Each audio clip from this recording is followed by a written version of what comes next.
Do people prefer security or do they prefer freedom? It's a really interesting question that I've been debating lately, and I think if people's behavior during the coronavirus pandemic is any indication, then security is going to win hands down. Now, on one hand, it's actually pretty understandable. Freedom, and the more freedom you get, is actually quite challenging. Not only do you have to make decisions for yourself, but you have to also enact them and then also live with the consequences. I've likened it to going to the supermarket and standing in the barbecue sauce aisle. There may be a situation where you end up seeing, 100 different kinds of barbecue sauce, and you're quite a bit overwhelmed by the amount of choice that you have. The amount of freedom is actually overwhelming to you, and so you end up just picking something based on the picture or the name. Not really, there's not really any rhyme or reason. You're just kind of going with whatever you find, and that's probably an example of too much freedom, too much choice that is perhaps detrimental, especially if that is your entire life and you're bombarded with that level of freedom and choice.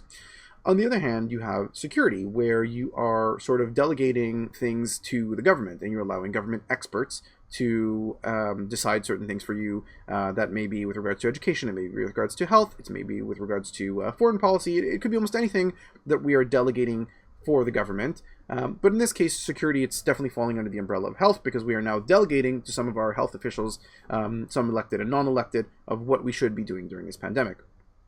Now, I was prompted to write this video by two things. One is a Facebook post that I made, which I'll get into in a second, but it's overall the interest of people in calling the police to narc on their neighbors because their neighbors possibly had a barbecue at the same time as their other neighbors were having a barbecue, and they were just chatting with each other over the fence, maybe 10, 20 feet away from each other, but it's more than 5 people, so God forbid you talk to someone in your backyard.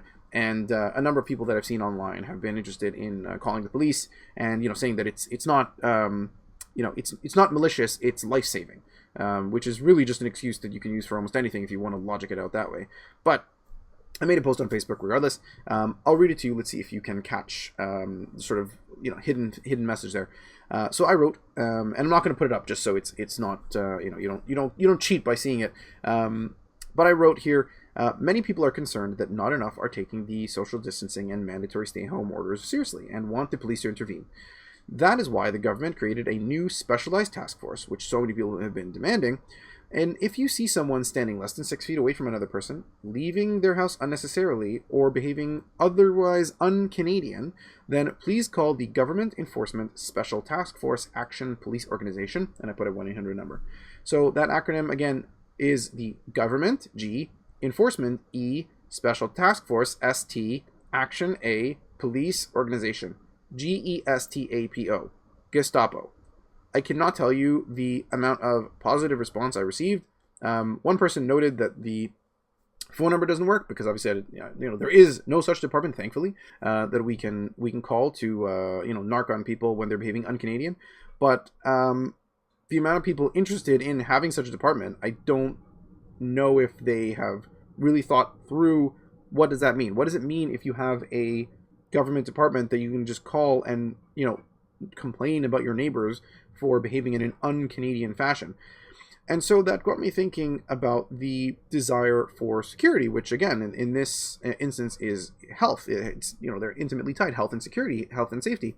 So I wanted to sort of make this video and remind people that the government is not simply a nebulous creation that exists in the ether somewhere that we can delegate things to. The government is a creation of people.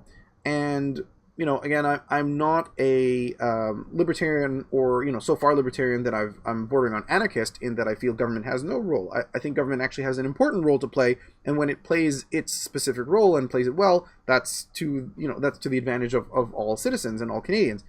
But I wanted to remind people that when we're talking about delegating things to the government, we're talking about delegating things to Justin Trudeau and Patty Hadju and a number of people who have not only, who may not be qualified for all the decisions that they're being forced to make, and I don't envy them. They're being forced to make a lot of decisions, which I don't know if anyone really can be qualified for such a thing, but we're delegating to these people who are possibly just like you and me.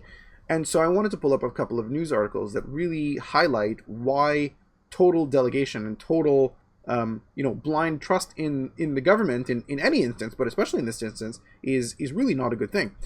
And so the first one here is Patty Hadju in an article about how research supports Canada's decision to reject a coronavirus travel ban. So you may recall early on, as I'll show in the next one here, you may recall that Patty Hadju came out and said that, viruses don't have borders. We can't actually close the virus. It's not going to do anything. And it's also low-key kind of racist if you want to close the border with China. And then we have just, a little while later, we have that, we are going to close our borders because closing our borders is obviously what is important to, keep things safe and keep Canadians safe. This is despite the fact that it's still questionable of how closed the borders are. A number of people have been posting on social media, flights coming in and out, and it's not clear. At least it was not clear to me what those flights are for. If it's shipments of goods, material, people. So that is questionable. And then, as True North broke the story, people at the illegal border crossings, or the irregular border crossings, if you prefer, that are still coming through, that only until enough attention was brought to it that the government didn't crack down, and it still appears that they may not be cracking down so toughly on this. So a bit of flip-flop on the borders. Then there was this one here. Should you wear a face mask? So this one was a bit early on. This is in March. And so Dr. Theresa Tam, Canada's Chief Public Health Officer, putting a mask on an asymptomatic person is not beneficial. So don't bother wearing a mask. Not beneficial. Then we have another article. Again, irrelevant the source, but the quote is where it's at here. So then we have here Dr. Tam confirming that wearing masks outside, even if asymptomatic, will actually help reduce the spread of COVID-19. So yes and no and yes. We don't know. We kind of know. This is really the issue. By leaving everything up to government experts in a blind manner, not trusting that people are qualified, they're making the appropriate decisions and having oversight, but by leaving it up to people and sort of abandoning our duty to hold government to account, because government ultimately is there to serve the people, not the other way around. We're not there to simply do the diktats of what government says. But by abandoning the government, then abandoning the government to its own devices, then we're actually creating problems for ourselves. And this is ultimately what you can end up with, where the federal government is now going to want to put out a law that is going to help fight pandemic misinformation, even though the government itself, the Prime Minister himself, Patty Hadju herself, have put out information that they've then rescinded. So is that misinformation? Is that something that we should be concerned about? Are they going to fall into their own trap? I mean, there's already been enough questions of the Prime Minister going, visiting his family, going on a trip, and taking a lot of flack, and rightfully so, for not listening to the stay-home orders when he's been self-isolating. So this is, I think, really where we're at. And I kind of wanted to end off with a post that I saw on Facebook. It's not my post, but I wanted to read to you a couple of posts here, a couple of coronavirus guidelines, as they are, that sort of outline the silliness of the situation. And it's, basically, you can't leave for any reason, except if you have to, then you can. Masks are useless, but maybe you have to wear one, and it can save you, and it's useless, but it might be also mandatory. Stores are closed except for the ones that are open.